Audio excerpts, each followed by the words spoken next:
everybody, and welcome back to ENW Farms. Today's Friday, so we're grinding feed. This is the first load of feed for the season. Everybody loved to see the Hammermill run last year, so we're hooked back up. Got the 4230, got it back up and running this morning. Battery disconnect switch went bad on it too, just like the 4440. So got that fired up, got it hooked up on our new Holland, the 355. We're fixing to kick the mill on here and let it just empty out any trash or anything that's inside of it where it's been parked in the barn for the winter, or remaining of winter, rest of summer. And then we got a half load of corn to grind. So we're gonna grind this up, and then that way we can start feeding cows. So hold on to your hat, here we go.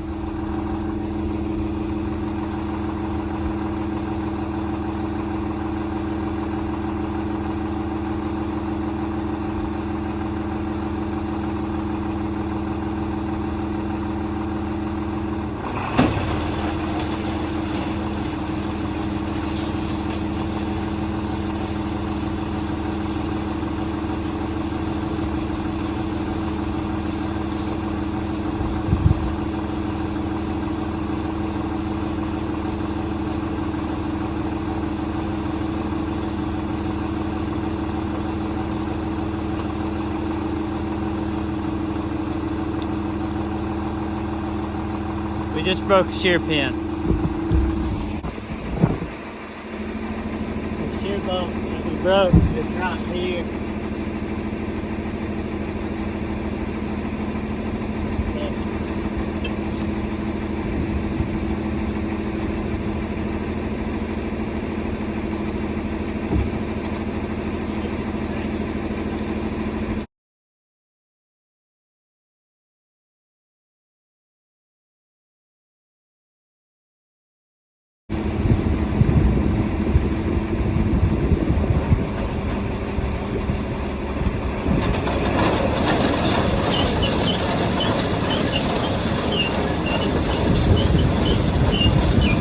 I fixed it.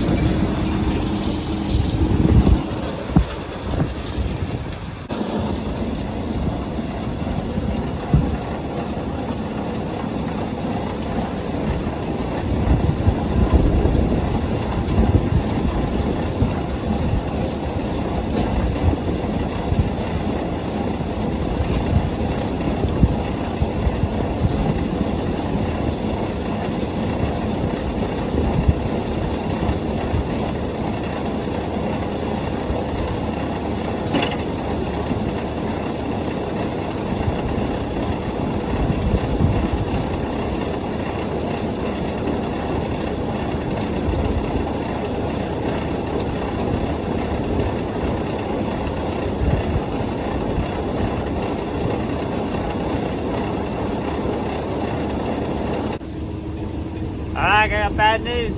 You're all witnesses to 3 murders. There's 3 less rats. Gary would be proud.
Alright, so a little brief explanation about what's going on here. If this is your first time watching corn being ground, so this is a Hammermill feed mixer. Just depends on what part of the country you're in, depends on what they're going to call it. In the South, most of the time we call them a Hammermill. But we're unloading corn out of the wagon. This is actually 2023 corn, so this is leftover. We have 2 other wagons that are left over. But we're unloading into the intake auger here. Some mills have this auger, some do not. It just depends on your mill. The old mill that we had did not have this, so we had to have another drag conveyor rigged up to drag up into it or shovel directly up into the hammer section. So corn goes in here, goes up this elevator. This lever controls this elevator on and off. So it comes up, falls down. Down in there are actually the hammers in the mill. You can actually see those little steel bars down there. That's what's spinning, and that's actually what's hammering the corn. So you notice when I broke the hoe handle, it got caught in the auger and sucked in. There's a magnet right here, and that caught that piece of steel. It catches any metal that's in the feed as it's coming through, holds it there. You can adjust the throat size, excuse me, depending on what kind, if you're doing shelled corn or whatever you're doing to restrict the flow. But with this eared corn, we have to be wide open. So after it hammers it, the corn or product falls down into the bottom, and there's a drag auger here that runs the full length of the machine back. That auger comes into the center. There's a center auger here that elevates up to the top of the mill and spins it up and throws it out against the outside walls of the actual mill, and then it settles back down. If we were mixing anything in, if we were going to put any minerals or anything, this is where we can put that in. That auger drags up there to the front too for the feeder auger to go up into the mill. Actually up into the tank here for the silo. So here, this is the unload auger. This is unload auger control.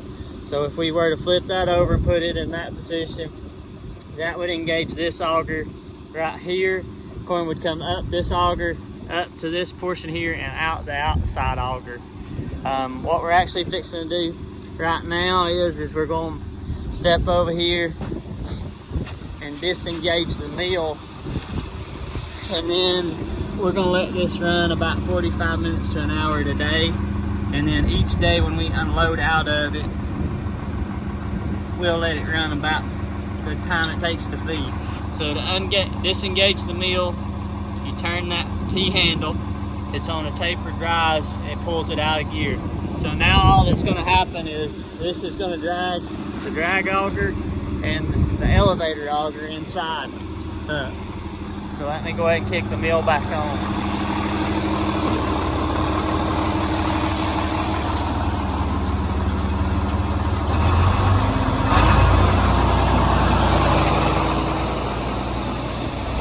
If you look in those windows right there, you can see the corn flying against the outside wall and falling down.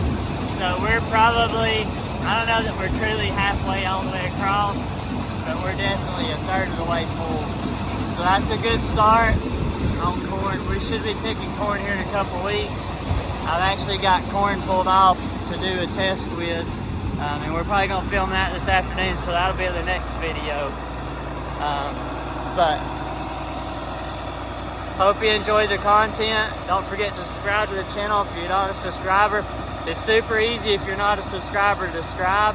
If you see the E&W Farms brand down in the lower right hand corner of the screen, all you have to do is click that blue square, and it'll actually subscribe you to the channel.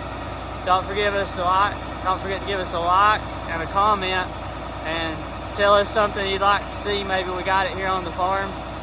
It has been requested that we do an equipment tour, which is something I had been considering doing. But I'll go ahead and give you a hint and tell you what it's going to take to get an equipment tour. It's going to take 1,000 subscribers to get the first equipment tour.